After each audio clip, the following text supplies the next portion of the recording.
na parte de terça-feira, a compaixão de Jesus. Jesus era cheio de compaixão quando ele olhava para os sofredores, para a multidão que o seguia, para uma mãe que estava enterrando seu filho.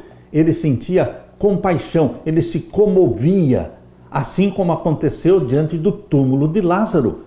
Quando ele olhou para o túmulo de Lázaro e ele viu tantas pessoas chorando, a Bíblia diz que Jesus também chorou. Jesus era cheio de compaixão. No Novo Testamento, o mesmo tipo de imagem encontrado no Antigo Testamento é utilizado para representar a compaixão de Deus. Paulo se refere ao Senhor como o Pai das misericórdias e o Deus da consolação. Pai das misericórdias e o Deus de toda consolação. Isto está em 2 Coríntios 1:3. E também em Efésios capítulo 2, verso 4, diz que Deus é rico em misericórdia. Aleluia! Ele é o Pai das misericórdias e redime os seres humanos por causa do grande amor com que nos amou. Nas parábolas contadas por Jesus, ele usou expressões de profunda emoção e comovente expressão para descrever a compaixão do Pai. Por exemplo, em Mateus capítulo 18, verso 27, abra sua Bíblia, Mateus capítulo 18 e o verso 27. Então o senhor daquele servo, movido de íntima compaixão, soltou-o e perdoou-lhe a dívida. Este senhor que perdoou a dívida representa Deus. E aqui diz que ele foi movido de íntima compaixão. Você pode ler também em Lucas capítulo 10 e o verso 33. Mas um samaritano que ia de viagem chegou ao pé dele e, vendo-o, moveu-se de íntima compaixão. Este bom samaritano que estendeu a mão para o homem que foi ferido e foi espancado, ele representa Jesus. Jesus é o bom samaritano. E aqui diz que ele, olhando para o enfermo, para aquele que tinha sido assaltado, moveu-se de íntima compaixão. É Jesus que se move de íntima compaixão por você, meu querido irmão. E lemos também em Lucas capítulo 15, e o verso 20. Leia comigo. E levantando-se foi para o seu pai. Aqui está falando da história do filho pródigo, que voltou para casa, para os braços do pai, e levantando-se foi para seu pai, e quando ainda estava longe, viu o seu pai e se moveu de íntima compaixão. O pai que estava sempre olhando para a estrada, para ver se um dia o filho iria voltar para casa, ele reconheceu o filho à distância. E aqui diz, o pai se moveu de íntima compaixão. O pai representa Deus. Meu querido irmão, minha querida irmã, a Bíblia faz de tudo para convencer você do amor e da misericórdia, da compaixão do nosso Deus, do nosso Pai Celestial, do nosso Jesus amado. Levantando-se foi para seu pai, quando ainda estava longe, viu seu pai e se moveu de íntima compaixão e correndo, lançou-se-lhe ao pescoço e o beijou. Esta história está repleta de emoções santas, profundas. Quando você abraça e beija alguém, isto é emoção. Quando você se comove por alguém, isto é emoção. Deus é retratado no Antigo e no Novo Testamento como um Deus que tem emoções. Por isso nós fomos criados à imagem e à semelhança dele. Por isso também fomos criados como seres emocionais, racionais e emocionais. Portanto, meu querido irmão, a mesma linguagem que descreve a compaixão divina no Antigo Testamento e no Novo Testamento é utilizada nos evangelhos de modo mais específico para representar as ações compassivas de Jesus diante dos sofredores. Abra sua Bíblia agora em Mateus capítulo 9 e o verso 36. Leia comigo, verso 35 e 36. E percorria Jesus todas as cidades e aldeias, ensinando nas sinagogas deles e pregando o evangelho do reino e curando todas as enfermidades e moléstias entre o povo. Por que Jesus vivia curando as enfermidades do povo? Porque ele sentia compaixão dos enfermos. É isto que Jesus Cristo faz. Ele sente compaixão de você quando você está sofrendo, quando está sentindo dores.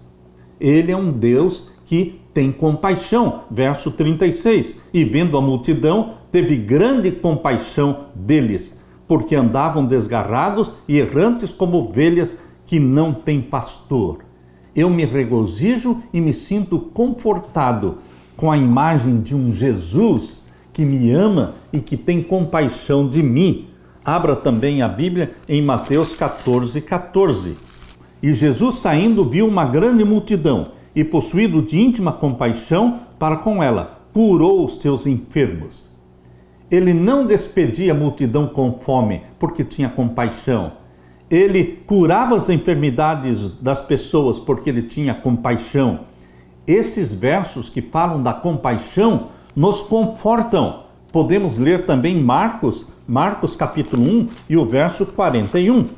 E Jesus, movido de grande compaixão, estendeu a mão e tocou-o e disse-lhe: quero ser limpo.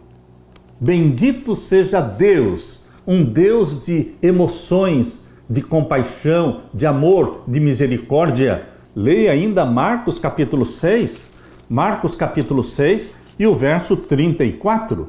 Aqui diz: e Jesus, saindo, viu uma grande multidão e teve compaixão deles, porque eram como ovelhas que não têm pastor, e começou a ensinar-lhes muitas coisas. E também leia Lucas capítulo 7, o verso 13.